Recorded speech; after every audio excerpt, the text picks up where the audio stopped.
And here we take a section, for example, we take a cross section of this cochlea, the bony labyrinth covering cochlea, and we need to draw this diagram. Come on this side, please come on this side, and we will draw here the entire bony segment of cochlea, in which we will show presence of cochlear duct as membranous labyrinth. So therefore here, coming here, that cross section, first we draw here the entire cochlea.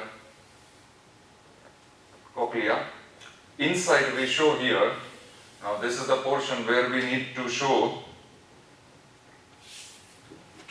we have this triangular piece. We show this triangular segment, and this triangular segment will be known as cochlear duct. So this is the membranous labyrinth. Let us mark it as cochlear duct, membranous labyrinth. Outside it is covered by bony labyrinth. This bony labyrinth of covering the cochlear duct is divided into two parts. What are those two parts? Those two parts will be, first, this will be known as scala tympani, SCL, scala tympani, and this will be scala vestibuli. So these are the two bony coverings.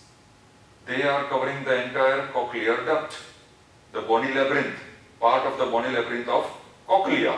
Scala tympani, scala vestibuli. Scala tympani are separated from cochlear duct by presence of this membrane, and this membrane will be known as basilar membrane. Please note down, basilar membrane. These are the questions asked in MCQs or one-liners, one-mark question answers. Basilar membrane will separate scala tympani from the cochlear duct. Second, this membrane, which will separate scala vestibuli from the cochlear duct, this membrane will be known as vestibular membrane, or it will be known as Rissner's membrane. This is very frequently asked one-mark question answer. Please note down, Rissner's membrane or basilar membrane, Rissner's membrane or vestibular membrane.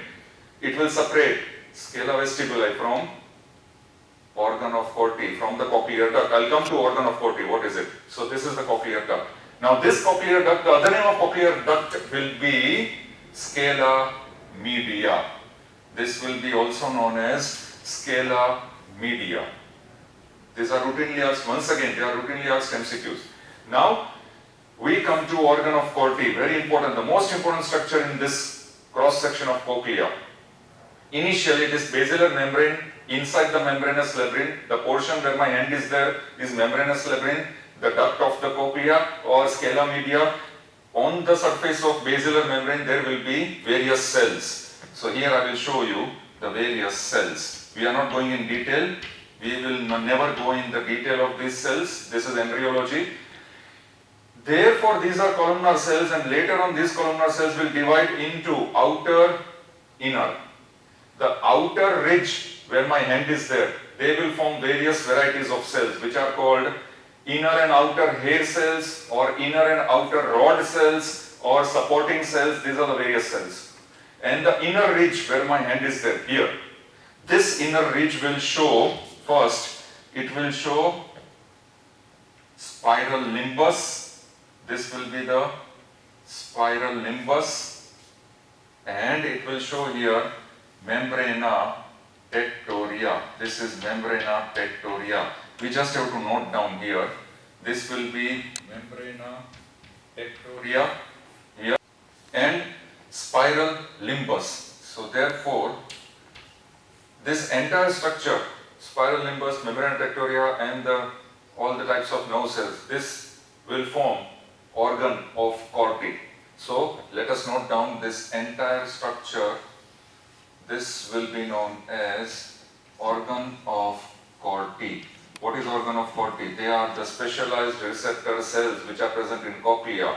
It is at par, homologous with what other structures previously we have discussed? Crista ampularis and macula.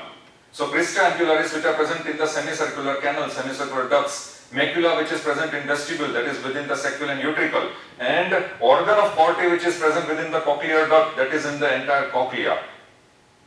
Those two, crista angularis and macula, were concerned with kinetic and static equilibrium, that means equilibrium. And here this organ of Corti is purely concerned with hearing sensations, auditory sensations. So therefore, here these are the receptor cells. From these receptor cells, there will be passing of cochlear nerve fiber like this. This will be cochlear nerve which will pass.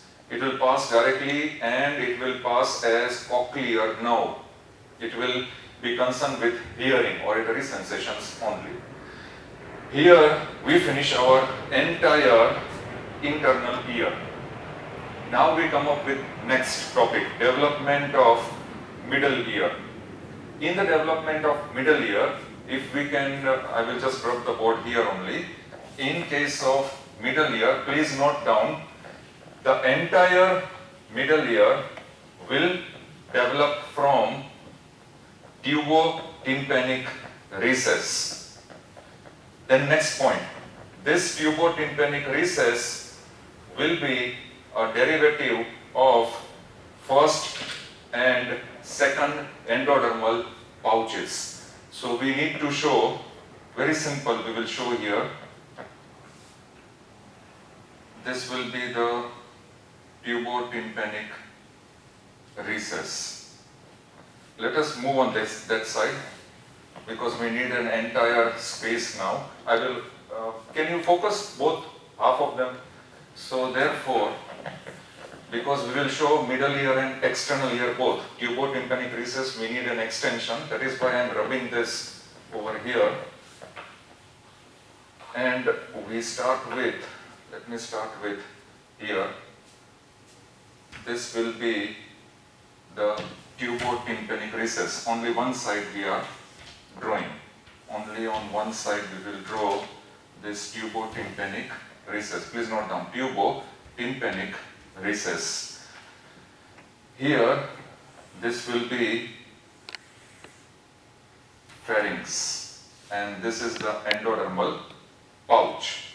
I will rub this segment here, and it is a combination of first and second endodermal pouches. Initially, this tubotympanic recess will develop into the first structure to develop is, it will be known as primitive tympanic cavity. Primitive tympanic cavity, and the next structure to develop will be auditory tube. Please note down. First structure to develop from tubotympanic recess, primitive tympanic cavity and auditory tube, endodermal. Next there will be collection of various small cartilage cells. These cartilage cells will be ossified, and therefore in the next stage what we show will be, once again I have to rub this, so in the next stage we show that there will be collection of various small pieces, cartilages, and those cartilages, for example, if I just show you, they will be known as malleus. This will be malleus, this will be incus, and they will be known as stapes. The malleus, the incus, and the stapes. So therefore, these 3 ear ossicles will develop next. Where they will develop? Within the primitive tympanic cavity, in the roof of primitive tympanic cavity, by ossification of various cartilage cells. So these are mesenchymal condensations of cartilage cells which will later on ossify and develop into the 3 ear ossicles within the primitive tympanic cavity in the roof portion, in the roof of primitive tympanic cavity.